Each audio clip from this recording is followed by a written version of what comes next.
pleasure for me to be here. Come from outside of New York City. I live in New Jersey, and it's a pleasure to be here. I have to work every day. I have 7 children. I have 6 boys and a girl, and I try to be a good father. I said to one of my sons the other day, I'm spending a lot of money sending you to college.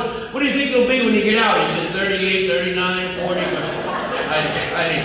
I didn't go to college. Only one thing stopped me, high school.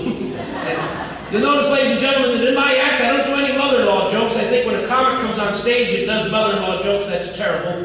I remember the first time I met my mother-in-law. There she was, standing on top of the Empire State Building, waving her arms at airplanes. Never did a mother-in-law joke. My mother-in-law, she said to me, you don't deserve my daughter. I said, hey, I don't deserve bursitis, but I got it. I said, if you're not good to my daughter when I die, I'll dig my way out of the grave and come back and haunt you. I'll fix her, I'll bury her upside down. Let her dig good. She wanted to come here today to the theater, but she couldn't make it. Her broom broke, and there was no way to fly over. I guess you all use the modern technology, and rightly so you should. I don't bother with it. A couple of years ago, my children got me that GSP, whatever, GPS. It's been in the glove compartment for 3 years, and my son said, how come you don't use it? I don't need it. I got your mother in the front seat. Where you going? Why'd you take this way? Stop, go back, turn. We're gonna be late. And my wife is 5'3" when she lays down on the couch to watch television. Her body stretches out to cover the whole couch. 5'11", no problem. The other night she's hogging up the whole couch. I went under her feet like this. I went underneath her legs like this. Underneath her gown like that. She says, oh, you want to go to the bedroom? I said, no, I'm looking for the remote. Quick joke. By the way, if you want to see me on the David Letterman show on November 5th, then please write to David Letterman and let him know. Otherwise, I'll be in Schenectady at the Elks Club,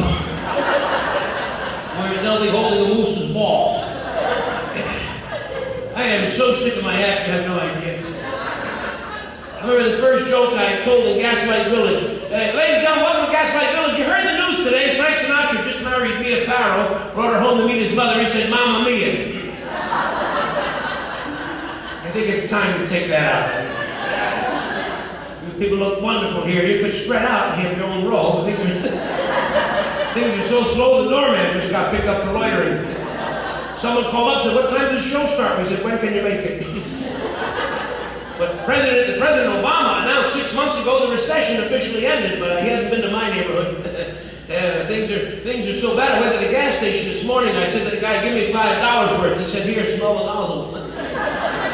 What the heck is money? We never had money, so it doesn't matter. We were so poor, my mother couldn't have any children. The lady upstairs had me.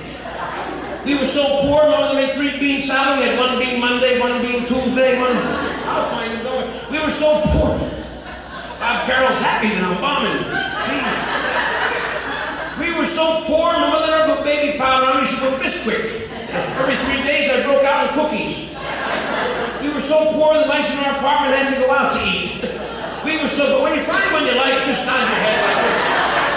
I don't really need this job, you know. I don't need this. I'm house comic for Motel 6, as a matter of fact.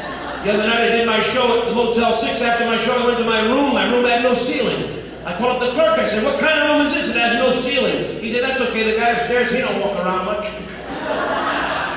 Room was so small, I stuck a key in the keyhole, broke the back window. Room was so small, I dropped my toupee bed wall-to-wall carpeting. Room was so small, I bent over like this here, the doorknob was friendly with me. Those switch gears, keep going. Why should I got 800 of these. People may have seen me in the movies. I go every Thursday. I'm tired of this. Someone wanted to know what kind of jacket this is. This is a designer label jacket. The designer's name is on top of the rack, Clarence. I don't care what you people think, that's a good joke. Just too hip.